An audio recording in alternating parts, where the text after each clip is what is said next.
tolong subscribe channel ini. Langsung yang nyuruh, jadi langsung klik subscribe.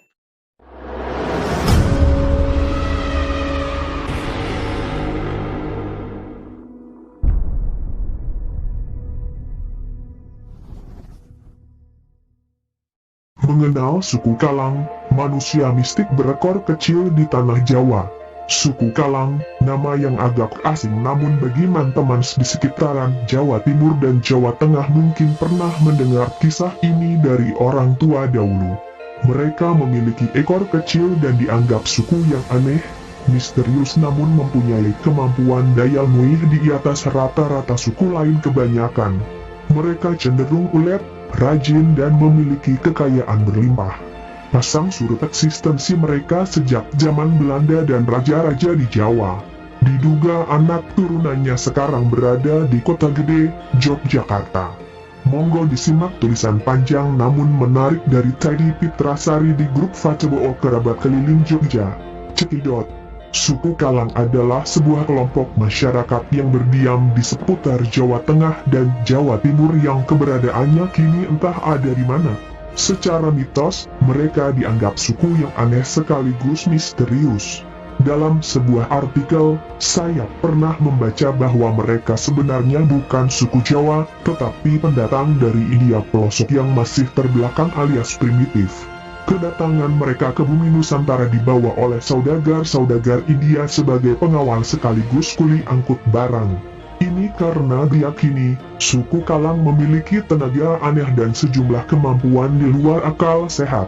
Namun karena terbelakang dan tidak berpendidikan, suku Kalang mudah dibodohi atau diperintah layaknya budak. Pendapat ini dikemukakan oleh P.J. Vet yang menulis buku Java. Sumar Said Murtono menentang pendapat ini dalam bukunya Negara dan Usah Bina Negara di Jawa Masa Lampau. Sumar Said memberikan pendapat bahwa suku Kalang adalah suku primitif yang ada di Jawa keturunan Pradravidia atau Porto Melayu yang hanya bisa hidup di hutan secara berpindah-pindah. Meski hampir sama, namun pendapat ini berbeda dengan Robert Louis dalam buku Penjelajah Bahari, Pengaruh Peradaban Nusantara di Afrika, terbitan Mizan. Pelaut Indonesia diindikasikan pernah berada di India Selatan saat era Pradravidia 500 tahun sebelum Masehi. Jika dihubung-hubungkan ketiga pendapat tersebut, bisa jadi suku Kalang sebenarnya adalah orang Indonesia yang melaut hingga India namun nasib yang membawa mereka kembali ke Nusantara menjadi budak. Pendapat ekstrim diutarakan oleh Mitsuo Nakamura, 1983, seorang antropolog Jepang yang menyebut suku Kalang adalah keturunan anjing atau kera. Ini karena sebagai manusia mereka justru memiliki ekor meski pendek. Penyebutan Kalang diidentifikasi lebih halus oleh Gerecke Roarda bahwa Kalang artinya di luar, masyarakat yang berada di luar kebiasaan manusia biasa. Berbagai pendapat negatif muncul tentang suku Kalang karena sejumlah perilakunya dianggap menyimpang. Namun yang paling positif mereka sangat ulet dan bekerja keras tanpa mengenal lelah. Akibat guncingan kurang baik ini suku Kalang dahulu sering menyembunyikan identitas dirinya kepada masyarakat umum. Prasasti Harijing 804M dan Panggumulan 904M telah menyebut tentang keberadaan suku ini di masyarakat.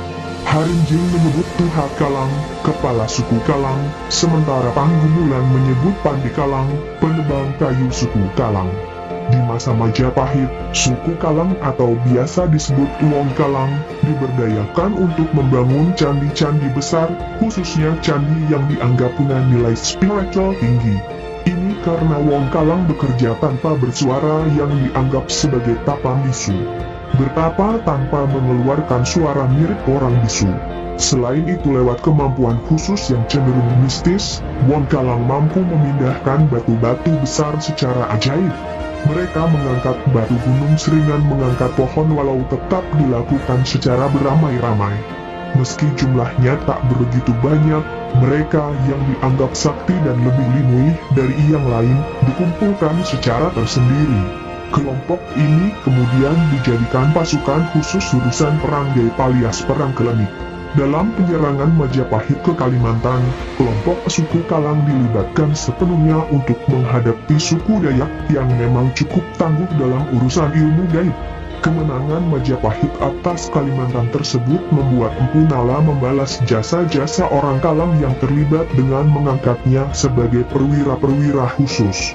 Namun perilaku yang cenderung aneh dan liar membuat Majapahit kemudian mencopot kembali jabatan-jabatan tersebut dan mengembalikan suku Kalang tetap sebagai pasukan backup saja. Mereka tetap tidak memegang komando tapi dikomandoi. Suku Kalang dianggap sulit diangkat kastanya sebagai kesatria dalam Triwangsa, Brahmana, Kesatria, Triwangsa. Tentangan paling keras dilakukan oleh kaum Brahmana karena tindak tanduk suku Kalang yang bahkan dianggap masih kalah beradab dibanding kaum Sudra. Sisa-sisa mistisisasi suku Kalang masih terasa hingga zaman mulai modern. Gubernur Raffles 1811-1816 yang punya ketertarikan mendalam terhadap seni dan kebudayaan Indonesia pernah membuat catatan tentang ritual-ritual mereka, diantaranya buku Anggara yakni ritual yang dilaksanakan pada hari Kliwon kelima, ritual buku Galingan yang dinyatakan sebagai hari suci menghentikan semua pekerjaan apapun, serta ritual buku Gumrek sebagai perwujudan rasa syukur. Ada juga ritual Kalang Obong di mana mereka membakar jasad orang tua atau kerabat yang meninggal lewat perantaraan boneka kayu. Mitosnya, saat boneka tersebut dibakar, bersamaan dengan itu jenazah yang dituju ikut pula terbakar.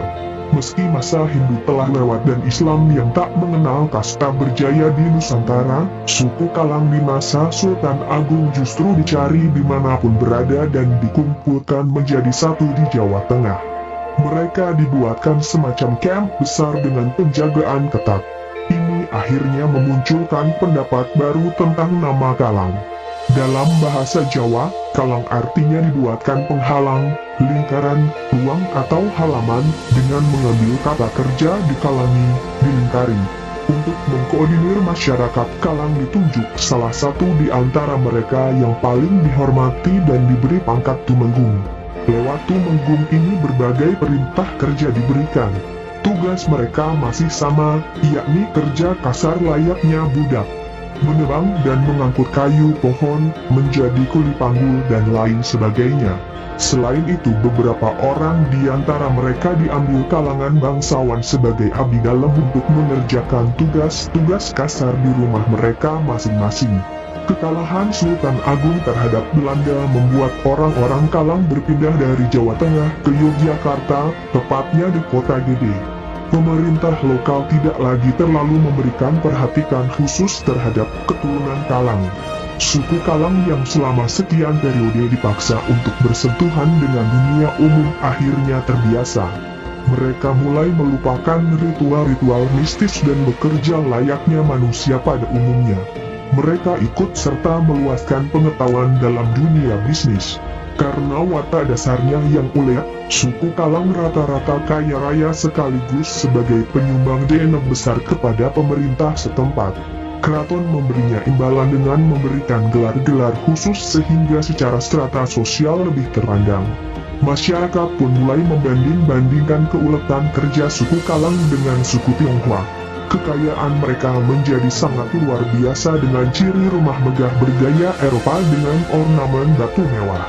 Hebatnya, untuk menaikkan gengsi, pebisnis Kalang bahkan memiliki pembantu bersuku Tionghoa maupun Eropa. Di masa revolusi kemerdekaan lagi-lagi suku Kalang jatuh menderita. Mereka menjadi sasaran-sasaran penjarahan atau perampokan massal setiap kali ada kerusuhan, sama dengan yang dialami suku Tionghoa. Saat ibu kota pindah ke Yogyakarta, Sultan HBIX juga meminta golongan suku Kalang menyumbang dana besar bagi perjuangan Republik. Sebelum memasuki abad ke-20 awalnya di Kota Gede terdapat dua subkelompok di kalangan Wong Kalang, tinggal di daerah Tegal Gendu. Ada satu subkelompok Wong Kalang yang tinggal di daerah Kuasa Kasunanan Surakarta. Pekerjaannya adalah spesialis keterampilan mengolah kayu dan membuat produk dari kayu. Memperbaiki bangunan-bangunan di kompleks makam raja dan rumah-rumah bangsawan sekitar situ adalah jenis pekerjaannya. Satunya lagi, subkelompok Wong Kalang yang tinggal di daerah kuasa Kesultanan Yogyakarta. Secara umum pekerjaannya adalah jasa transportasi tradisional, dari piranti kuda atau sapi hingga kendaraan bermotor. Wong Kalang juga diingat oleh masyarakat Kota Gede sebagai orang pribumi pertama di Jawa yang membeli sejumlah mobil ketika produk itu diimpor ke Jawa. Bisnis ini semakin meningkat ketika pihak Keraton Yogyakarta memberikan monopoli pada kelompok ini, terkait jasa pengangkutan barang-barang antara kota pelabuhan Semarang di pantai utara dan kota Yogyakarta. Bisnis mereka semakin membesar ketika subkelompok Surakarta juga memperoleh lisensi dari Keraton Surakarta untuk membuka rumah gadai ke seluruh wilayah.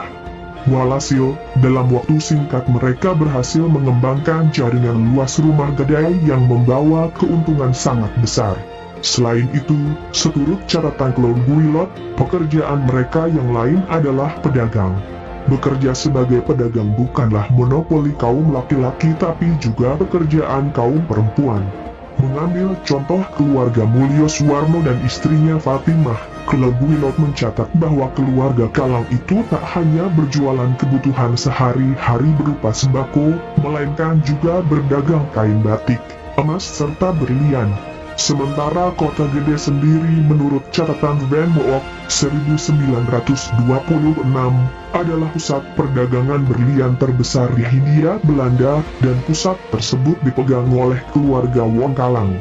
Hasilnya mudah diterka, sepasang suami istri itu sudah sangat kaya dan menyandang status sosial yang tinggi. Anaknya, Prawiro Suwarno, yang lahir pada 1873 dan pada akhir abad ke-19 masih usia remaja, diceritakan biasa keluar masuk istana Yogya secara bebas dan bermain-main dengan pangeran yang nantinya menjadi Sultan Hamengkubuwono VIII. Mitsuo Nakamura juga mencatat bahwa besarnya kekayaan yang terkumpul oleh keluarga Kalang kini masih dapat dengan mudah dikenali. Di Kota Gede terdapat sekitar selusin rumah-rumah besar milik Wong Kalang yang mirip istana dibangun pada awal dasawarsa abad ke-20. Salah satunya ialah rumah di tepi timur Sungai Gajah Wong, sebuah rumah dengan 2 garasi yang memuat 8 mobil dan sebuah kandang untuk 20-an kuda. Menariknya, seturut catatan Mitsuo Nakamura itu, cerita lokal Kota Gede mengatakan bahwa suatu waktu sekitar Perang Dunia ke-2, keluarga ini memperoleh keuntungan yang sangat besar dari bisnisnya. Karena itu mereka bermaksud menutup seluruh lantai ruang pendapa dengan uang koin perak. Entah dengan maksud apa, yang jelas sekiranya ruang pendapa itu seluruh lantainya ditutup dengan koin uang perak, maka wajah Ratu Wilhelmina yang ada di mata uang tersebut akan diinjak-injak oleh orang pribumi. Mendengar rencana itu, Presiden Belanda di Yogyakarta Perang merasa jengkel, namun juga enggak punya alasan yuridis untuk melarangnya. Maka Presiden pun bersiasat, menyarankan koin perak itu dipasang tegak dan bukan mendatar. Sekalipun keluarga Kalang itu super kaya, tentu saja tetap tak cukup punya sejumlah sangat besar uang koin untuk memenuhi saran presiden itu, dan akhirnya rencana tersebut pun batal.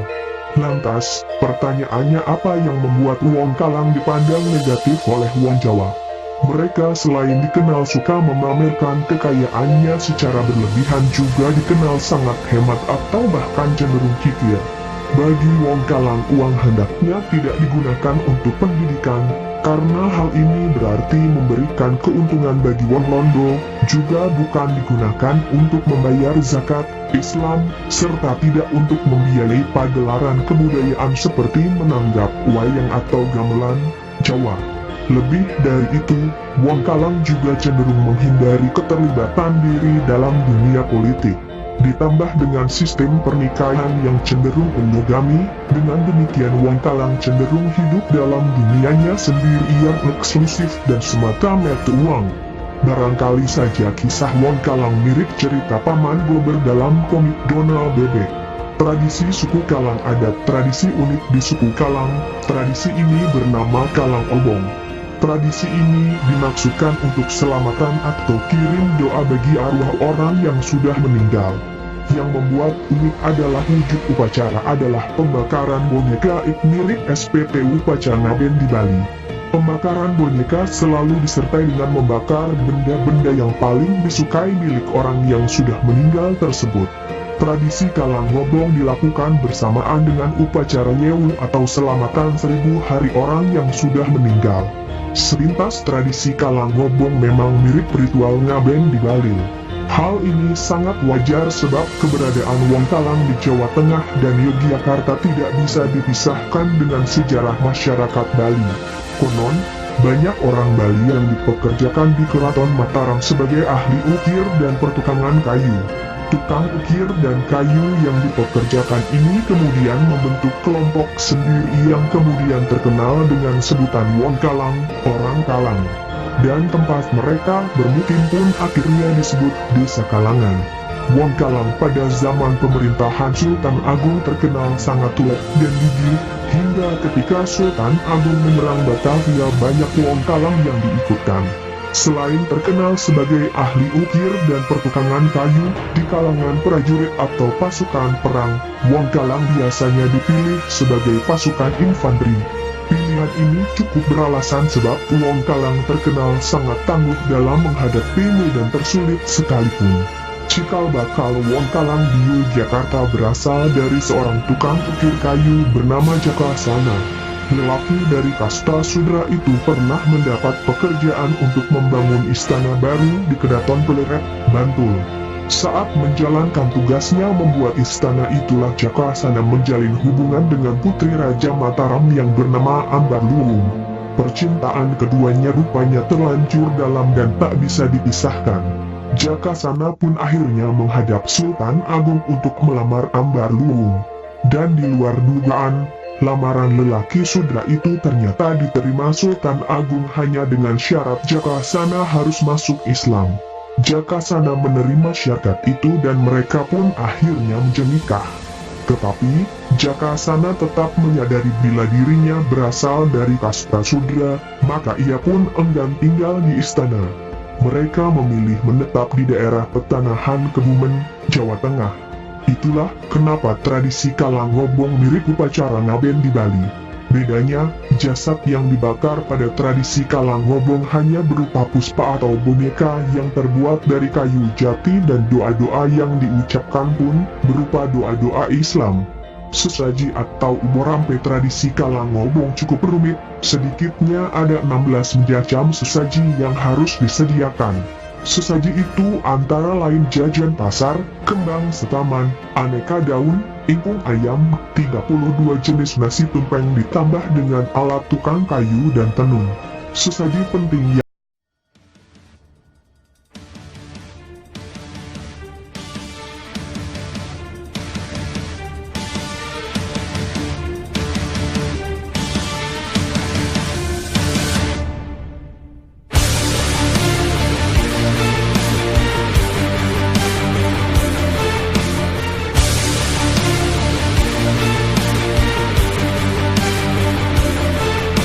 Tolong subscribe channel ini.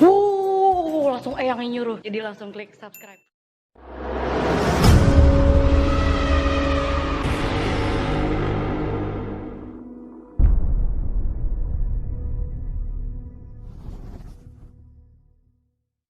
mengenal suku Kalang, manusia mistik berekor kecil di tanah Jawa.